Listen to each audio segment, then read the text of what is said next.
Seja bem-vindo ao Contos com Adele. Se você ainda não é inscrito no canal, poxa, se inscreva e não esqueça de deixar o seu like.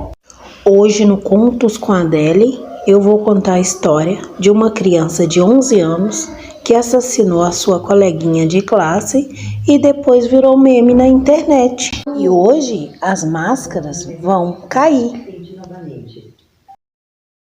Você sabia que o bullying, infelizmente, já se tornou um problema estrutural na sociedade japonesa e é considerado o principal desafio nas escolas desde meados de 1980, sendo uma das principais causas de abandono escolar, suicídio entre os estudantes e agressões? Então, se você estiver em pé, sente-se, porque você vai ficar apavorado com este caso baseado em fatos reais. O dia é 1º de junho de 2004, na pequena cidade de Sasebo, prefeitura de Nagasaki, lá no Japão. Era um dia completamente normal na escola fundamental de Okubo. Lá no Japão, os alunos têm aula das 8 da manhã a mais ou menos até umas 3:30 da tarde. Os alunos tiveram aula matinais e eles estavam no intervalo do horário de almoço. Os alunos se preparavam para o horário de almoço. Um dos professores percebeu que 2 alunas não estavam presentes na sala. Pouco tempo depois disso, o professor relata ter ouvido passos, tipo alguém correndo no corredor. De repente, ele abre a porta e se depara com uma das meninas desaparecidas, que vamos chamar pelo nome de A, porque são de menores. Estava coberta de sangue. Ela estava segurando em uma mão um estilete e na outra um lenço que estava completamente todo sujo de sangue. O primeiro pensamento do professor foi que a menina mesmo tivesse feito os cortes nela mesma, que afinal era uma menina de 11 anos e era a primeira resposta mais provável que veio na cabeça dele. Ele pegou os braços da menina para ver se tinha algum corte, para estar encaminhando ela para o hospital, mas quando ele percebeu não tinha nenhum corte no braço da menina. Ela parou, olhou para o professor e disse uma frase bem macabra: "Este sangue não é meu". Ela apontou em direção à sala de estudos que ficava ali mesmo naquele corredor. Então o professor correu em direção à sala de estudo. Quando ele abriu a porta, ele se deparou com uma cena horrível. Imagine só, porque se trata de criança, uma menina de 11 anos. Era sua outra aluna de 12 anos, que vamos chamar apenas de Satomi. Estava deitada no chão, virado com a cabeça para baixo em uma poça de sangue. Logo ele começou a gritar desesperado: "Ambulância, ambulância", pedindo ajuda para os outros professores. Enquanto ele tentava estancar os sangramentos daquela menina naquele momento. Porque a Satomi ela ainda tinha sinais vitais naquele momento. Ele reparou que a menina tinha cortes profundos na região do pescoço, na região dos braços e na mão. Um dos professores saiu correndo em direção ao diretor para tentar explicar o que tinha acontecido, mas o diretor não entendia, todo mundo ficou assim, paralisado com a situação. Quando o diretor foi em direção à sala, conforme relato dele, havia sangue na parede, por todo o piso, e ainda havia um pedaço de um estilete quebrado na sala. Por volta de 12:43, então, o diretor ligou para uma ambulância e disse que tinha uma criança em situação crítica, que a ambulância viesse o mais rápido possível. Logo em seguida, ele ligou para o pai da menina que estava lá no chão. Até a ambulância chegar, os professores fecharam as portas e as cortinas para que as outras crianças não vissem aquela cena horrível ali. Eu penso que na época ninguém suspeitava que uma criança de 11 anos seria capaz de cometer um crime tão brutal como esse. As professoras pegaram a menina A, que tinha cometido o crime, levaram para o outro andar para ela poder se trocar e limparam ela. Os paramédicos chegaram até o local, eles viram que a Satomi não tinha mais sinais vitais, então ela foi declarada morta, infelizmente. A polícia foi até o local, viu que era uma cena de crime e a única suspeita, na verdade, era a menina A. Então eles pediram para conversar com ela para saber realmente o que tinha acontecido, ou se alguém pudesse ter invadido a escola, pudesse ter feito aquilo, que até o momento ninguém acreditava que teria sido a menina A que tivesse cometido esse crime tão brutal. Quando os policiais questionaram ela o que tinha acontecido, ela disse que na hora do intervalo ela chamou a Satomi para aquela sala. E assim que as meninas entraram para dentro da sala, conforme relato da menina A, ela fechou as cortinas e pediu que a Satomi sentasse na cadeira.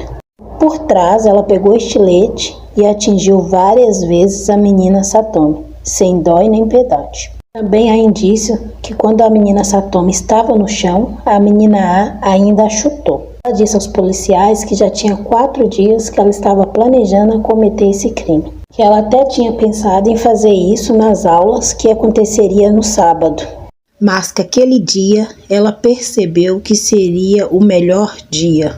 Ela começou a chorar bastante, pediu desculpa para os policiais e disse que havia usado o estilete, tinha cometido tudo isso porque ela havia visto isso em um filme japonês. Então a polícia levou a menina A para a delegacia para que ela prestasse mais depoimentos. Alguns dos outros colegas de sala das meninas, juntos com os pais. Então, naquele mesmo dia, por volta das 8h30 da noite, a polícia lançou um comunicado dizendo que realmente se tratava de um assassinato cometido por uma criança de 11 anos. Então, naquela época, ela se tornava a assassina mais nova do Japão. Esta notícia chamou muita atenção do Japão e do mundo inteiro. Várias pessoas do mundo começaram a investigar a vida desta menina para ver o que leva uma menina tão jovem de 11 anos a ter cometido um assassino tão cruel, dessa forma, ter assassinado a amiguinha. Primeiro, qual era a relação dessas meninas? Pois o que levou a menina a se tornar tão violenta com a amiguinha de classe? Como esse caso virou um meme. Assim que o pai de Satomi foi notificado sobre o que havia acontecido, ele rapidamente pegou um táxi, foi até o local, mas infelizmente quando ele chegou lá, já não havia mais que pudesse fazer. Sua filha já tinha sido declarada como morta. Satomi era a filha caçula, ela tinha mais outros 2 irmãos mais velhos. A mãe da Satomi havia falecido há quase 2 anos por câncer, então ele era um pai solo. Ele chegou a dizer que ele não conseguia imaginar a vida dele sem a filha, porque ela era o ar que ele respirava. Pense que triste, gente. Seu filho sai de casa, da escola, de repente é assassinado de uma forma brutal. Quer dizer, qualquer tipo de assassinato é brutal, né? E você recebe uma ligação falando que seu filho foi assassinado. Pense, a gente vai imaginar que na escola isso também pode acontecer. Colegas de classe disseram que a Satomi era uma menina super animada e feliz, que não tinha problema com ninguém na sala. E as outras crianças da classe também relataram que as duas eram grandes amigas, faziam aulas de balé e basquete juntas. Então a menina A, ela era da mesma sala de Satomi, ela só era um pouquinho mais novinha. A menina A que assassinou a Satomi tinha 11 anos e a Satomi tinha 12 anos apenas. Os pais da menina relataram que nunca percebeu nada de errado com ela. Diz que ela sempre foi uma menina normal, que a única coisa que os pais lembraram naquele momento foi que eles tiraram ela do basquete para ela poder se dedicar mais aos estudos. Ela tinha um grande problema, ela não gostava de perder, então se ela perdesse, se ela estivesse participando de algum tipo de campeonato, até de um futebol, se ela perdesse, ela já ia para cima dos colegas com agressão, ela chutava e batia. Conforme relato da menina A Satomi havia escrito coisas cruéis a respeito dela, que a Satomi comentava nas redes sociais e entre os coleguinhas da classe, que a menina A era gorda, feia. Comentava também sobre a personalidade dela, falando que ela era nerd. Então a própria menina A disse que ficou muito chateada com esses comentários, ficou muito mal. Então de um dia para o outro ela resolveu planejar esse assassinato. Então ela admitiu que foi um crime premeditado. Só que como ela tinha 11 anos naquela época, ela não poderia ser acusada de acordo com o Código Penal japonês.